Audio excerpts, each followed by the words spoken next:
So if this is your first Sunday in a while, you're saying, well, what is Cliff doing with, the Summer of Love thing? Last week I started on a series entitled The Summer of Love, based off of 1 Corinthians, the 13th chapter, which is often referred to as the love chapter. Drawing and tipping our hats to the past, 1967 in San Francisco was called the Summer of Love, when hippies and beatniks and all these bohemian types set in on San Francisco and tried to usher in a new style of free love and obviously missed the boat. But this will be our theme song. So every week you come, we will probably sing a portion of that. Last week we talked about the more excellent way of love. Love is a more excellent way. Today we'll continue on that journey. A part of my props, if you will, I don't really like to call it a prop, but last summer I did a thing called staycation, and I wore a different Hawaiian style shirt. Well, because I'm thinking of the past, for the rest of the summer, I'm going to be wearing a different tie-dyed shirt. I don't think I ever tie-dyed anything where you wrap something around it right and throw it in the washer with bleach and make your own tie-dye. And the reason I'm wearing this one, which I would not have picked, I do it because, if she's watching at home, my daughter said, "Dad, wear the one with the golden retriever on it." And I said, "I can't tell that that's a golden retriever. It looks more like a purple dog to me, but it's close enough to what she wants someday. When she moves out of my house and she can have her own dog, we'll go that far." But that's what dads do. Dads do that. Dads do things that sometimes they probably would not have ever wanted to do. And it kind of reminds me, show me this next photo. This is Patrick Holmes. His daughter Samantha was studying. This is 2 years ago. If you saw it on Facebook, I actually found it from a Washington Post ad on the internet. But and he must be from Texas or has ties to Texas. He's got a Texas T-shirt on. I couldn't find actually the city he's from. But 2 years ago, she was studying or writing a paper for a criminology class. And this is according to the Facebook thing. And he comes into her room and says, "Hey, honey, put your hand inside my backpack." And she's like, "Come on, Dad, what are you doing? You're just kind of a childish game." He goes, "No, go do it." So she put her hand in the backpack, and from it, she pulled this stuffed animal that she said, "I can't believe you still got it." Because when she was 2 years old, he had taken her to the aquarium and purchased her. That's really supposed to be a turtle. I think if you blew it up close enough, it's like one of those swimming turtles, big flapping type legs, that she told him after he had bought it at the age of 2, "Daddy, whenever you go to work, take the stuffed animal so it will remind you of me. And if you ever miss me, take my little stuffed animal." So for 18 years, he'd been taking that back and forth to his law office. When he went on out-of-town vacations, or not vacations, out-of-town business trips, he brought that in his suitcase, and he was changing out his gym bag and said, "Hey, I think now's the time to show you." Because that's what dads do. Dads love on their kids, and that's at least the benchmark we want to pursue. So today, as we honor our fathers, we want to continue on what I said last week. Love is the most excellent way. Today, I would say that love is God's voice. God's voice. I'll read for you in just a second the last verse of chapter 12 and the first verse of chapter 13. But chapter 13 is easily divided into 3 different sections, if you will. My wife has lent me another pair of glasses that I can look like I'm a little more retro, or maybe it's modern. I don't know. Glasses I would have never purchased, but and these maybe are not as strong as the ones she gave me last week. The one she gave me last week, I was like, wow, the Bible's so big. But if you look at those first 3 verses of chapter 13, Paul is talking about the superiority of love, that nothing is worth, or nothing compares to love. If you can have all these things, but if you don't have love, you got nothing. And then he goes on in verses 4 through 7, where he talks about the nature, the characteristics of love. And then in verses 8 through 12, he talks about the permanence, how love lasts and always prevails. So we're going to, like I said, each week, and as I told the earlier service, the first time in a long time that I've preached a series of sermons from 1 verse a week. Hopefully they're not too dry. And as I also said to the earlier service, I loved one commentator's statement about 1 Corinthians 13. Anytime you do anything to it, it's like you've left your fingerprints on a beautiful prize. So in other words, maybe you should just read it and sit down. But I'm going to read and do a little more before we sit down. So verse 31 of chapter 12. And this is what we talked about last week. But eagerly desire the greater gifts. And now I will show you the most excellent way. If I speak in the tongues of men and of angels, but have not love, I am only a resounding gong or a clanging cymbal. Would you pray with me, please? Father, how many times I wonder if I have been guilty of being a gong or a cymbal, where I have said things that communicated love, but my actions did not show love.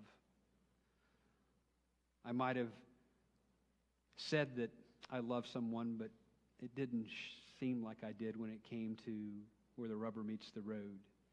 Today, as we continue on this summer of love and looking at the excellent way of love, help us to realize that without love, we have nothing. And even if we can speak or sing like angels or speak like the greatest prophets, without love, we're just that clanging cymbal.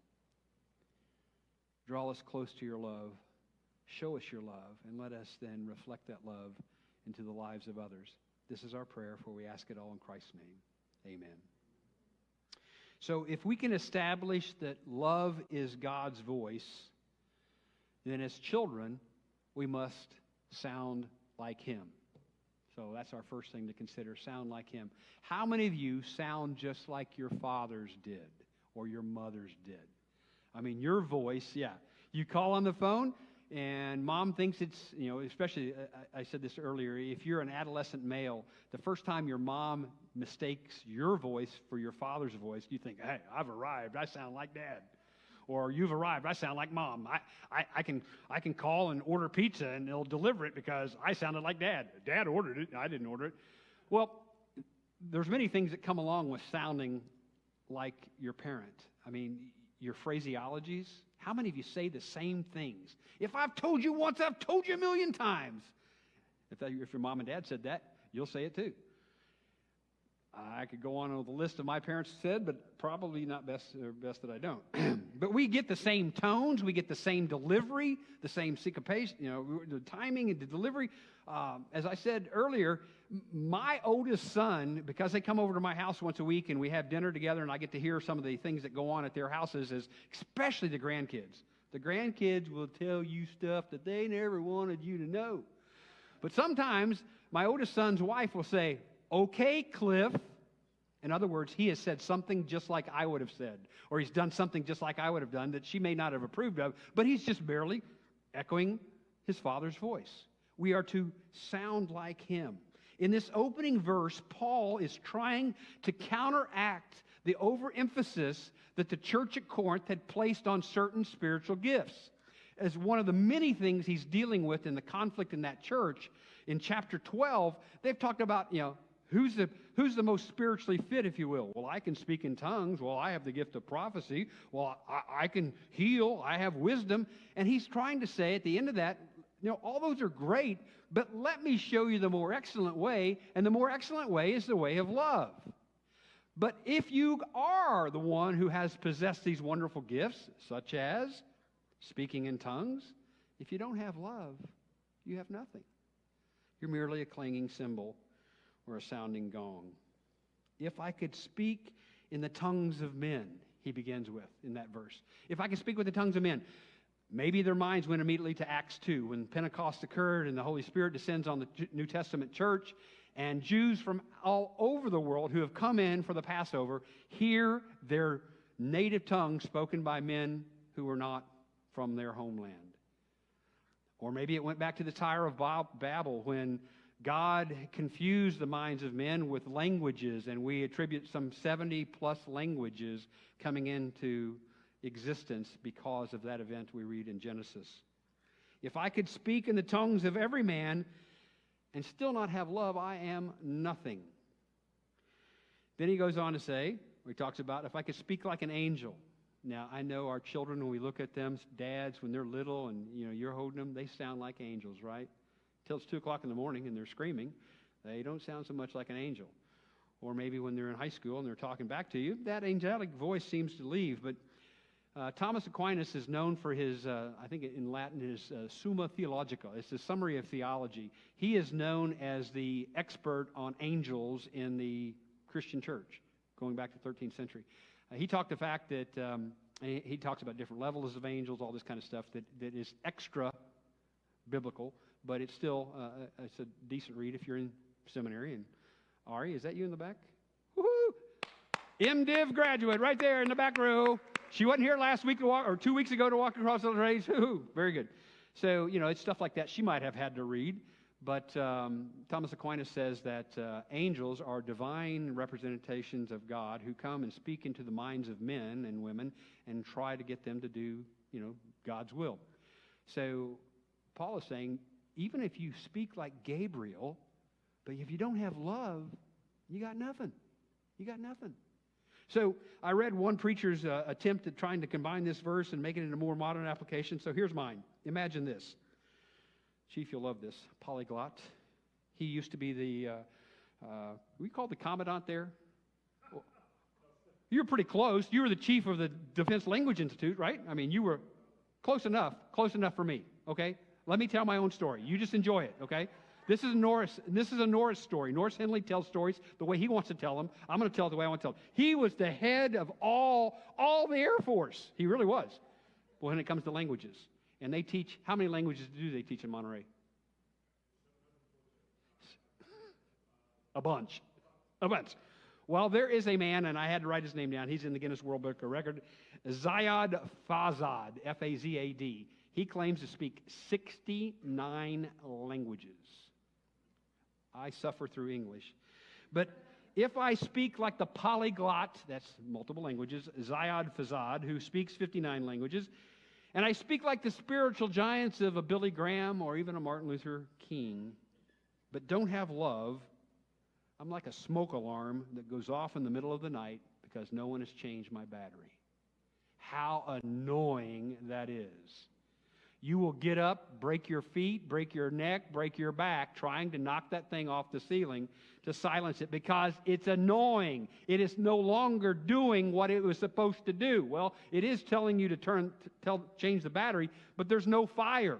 There's nothing it's warning you about. And Christians who proclaim without love are like clanging cymbals. They're like smoke alarms going off in the middle of the night. Let's take a moment and look at the word agape. You've heard sermons throughout your life. If you've been in church before, you've heard about agape, eros, and philo, the different types of Greek love. It is that divine love. There are many ways to define it. It is unmerited love. It is love that is sacrificial. It is the love that God has for us. In the true Greek, it does have more of an undertone of love that looks down. In other words, it reflects on those who didn't deserve the love. And many of us only love things that are like us or that we want to be like, right? But God loves us. Even when we were yet sinners, Christ came for us. But if you're holding a King James Bible, some of you are saying, well, my Bible says charity. It doesn't say love. Cliff, where did you get that? Or how did that come about?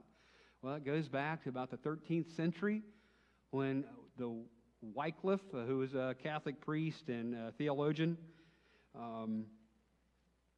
used the English version of the Latin word, because if you remember, original texts are written in Greek, and then they go to Latin, and then they come back to English, or eventually King James, 1611. But Wycliffe first used the Latin version, which uses the word charity, and that established charity being used, translated for agape throughout the Bible.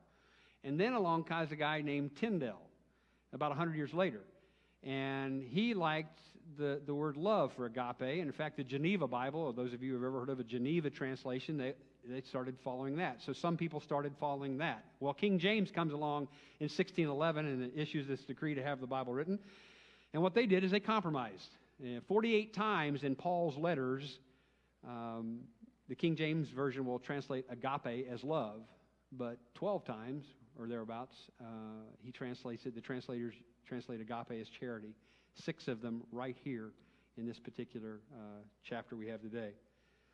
Suffice it to say, I prefer the translation love. And as I said earlier, Romans 8 talks about what shall separate us from the love of God. I couldn't handle it. I mean, what shall separate us from the charity of God?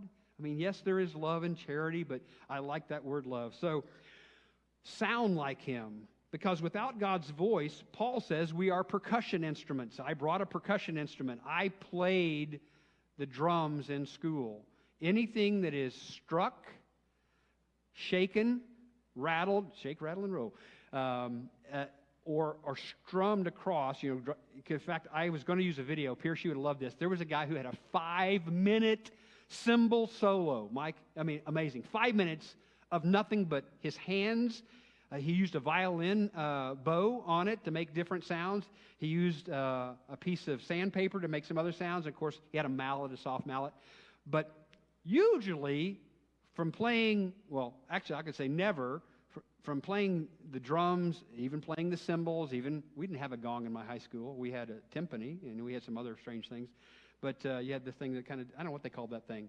It looks like, it made noises. It was like a noise, like a party maker band. It clacked like that. We even had, remember the song was like popcorn in the 70s? I shouldn't chase that rabbit. We had all these wooden blocks that made different sounds. They were tuned. But no one ever asked me to do a drum solo. Drum solos really, I mean, yeah, I know. I need more cowbell, and that's a percussion instrument from Saturday Night Live. Yeah, I need more cowbell. But even more cowbell doesn't work unless you have the complementing instruments with it. So if you try to say, I can speak like men and I can speak like angels, but if I don't have love, I'm just, hang on for this, I am just a cymbal, I'm just a gong show, and that's another time of my childhood. We won't go there. But how many times does your voice sound more like somebody else other than God? When you speak to your children, does it sound like the voice of God, or does it sound like an evil person? Yeah. Somebody say, man, he's really flashed back to the 60s. That's how they used to do poetry, have a set of bongos. Yeah, it's something. But, I mean, how many times in traffic, out of your mouth, in front of your children, in front of your spouse, in front of your friends, you say something that sure did not sound like something a lover of God would say?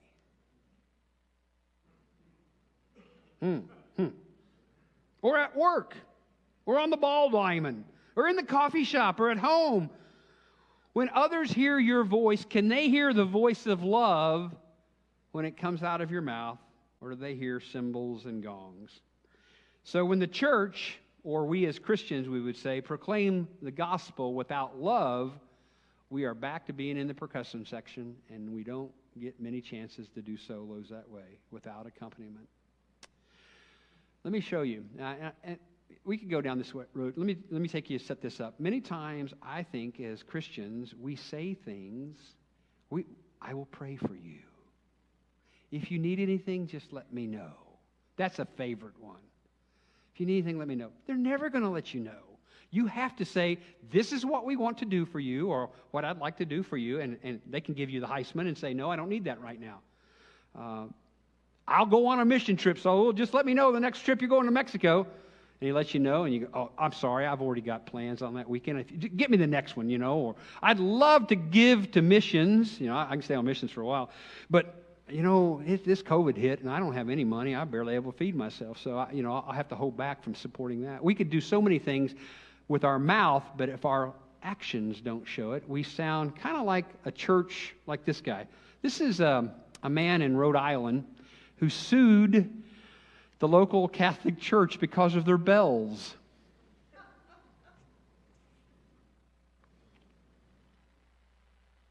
It's only about 2 minutes long. I just want you to hear the end of it, if it works at all. Or not. Everybody's up in the sound booth going, what happened? No video? Oh. Does not appear. Well, in any event, let's say it this way. He bought a house and lived in it for 8 years. And then the Catholic Church decided to install one of those electronic bell systems. And in the little video clip, you can hear it. It is excruciatingly loud. And he's even attributed the bells to the fact that his marriage failed because she couldn't stand it. He said some 7,000 times he's heard that bell in a year. And it is super loud. Well, sometimes we may be like clanging bells that disturb those around us. But hopefully the disturbing we were doing, because the bells initially in churches, how many of you grew up in a town where there was a bell, or at least a clarion system that pushed it out there? It was a reminder, this is time for church. And then if you had an electronic one, or you might get it to set off the times of the day to remind you to pray in the morning or pray in the evening. But when we are just doing it to be loud and noisy, we have lost the message of love. So, sound like Him, love like Him, forgive like Him. And finally, love with an active voice. To me, love is an action verb, because I can say that I love you, but if I don't show you, it's very hard for you to believe that. Love will make you do things that otherwise you would have never done. Just like I said earlier as I began, fathers end up doing things, mothers end up doing things for their children. They model that agape love. How many times, moms and dads, you have not done something that you would have liked to have done because the kids wanted to do this? How many times have you gone out to a restaurant with your kids because that's where they wanted to go? Well, one, it's cheaper perhaps, but McDonald's is easier to take them to than maybe some big steakhouse, and there they'd just mess up anyway. But love will cause you to do things because love is active. We've read in the Old Testament in 2 Samuel and in 1 Chronicles that when David relocated the Ark of the Covenant to be with the people, that they brought out instruments and they brought out cymbals and they made noise and they were excited because, like that percussion instrument, they were complementing what was happening, love and action. Because without love, our voices are gongs. Our voices are cymbals.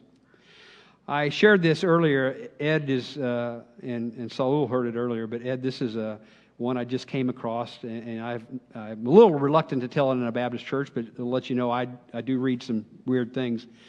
Pierce said, "I bet that one's made up." I don't know. After I was out of college, I think it's when my kids were in college, I heard of beer pong. I had never heard that, nor did I participate in that. I'm not saying I wouldn't probably have tried it when I was in college, because anything that you can show off to somebody, you might try. But that just shows you how people are. But according to one commentator I read this week, that the Greeks had a game that beer pong is probably a modern day application of. That when they were partying and drinking their whatever, I guess liquor, if you will, their drinks, when they got to the end of their drink, they would toss it into a large brass cup. And if your vessel made it into the large brass cup, the one who made the loudest noise, then you felt like you were loved by a former love. I'm thinking, what a party game. Love is not a party game. That's not real love. That's about as crazy as you can get. Well, let me just see if I can throw a paper wad up here on the ceiling, and if it sticks, I must be loved. No. Christ came. He was active with His love. He sacrificed Himself for you. He gave all He had for you. God gave the best for you and I. And when we as Christians fail to love in action, we become like mimes. I went to San Francisco one time, and there was that guy that, he was a mime, but he was one of these that didn't move very often. You seen those kind? I mean, I guess that's a blending of statues and mimes. A mime is, people do this. In fact, you've probably seen the Geico commercial with, I think his name is Pierre. The roommates are looking for a new roommate to help complement, their apartment. Is that one going to work? I'll show you that one. Here we go. When we were looking for a roommate, he wanted someone super quiet. Yeah, and he wanted someone to help out with chores, so we got Jean-Pierre.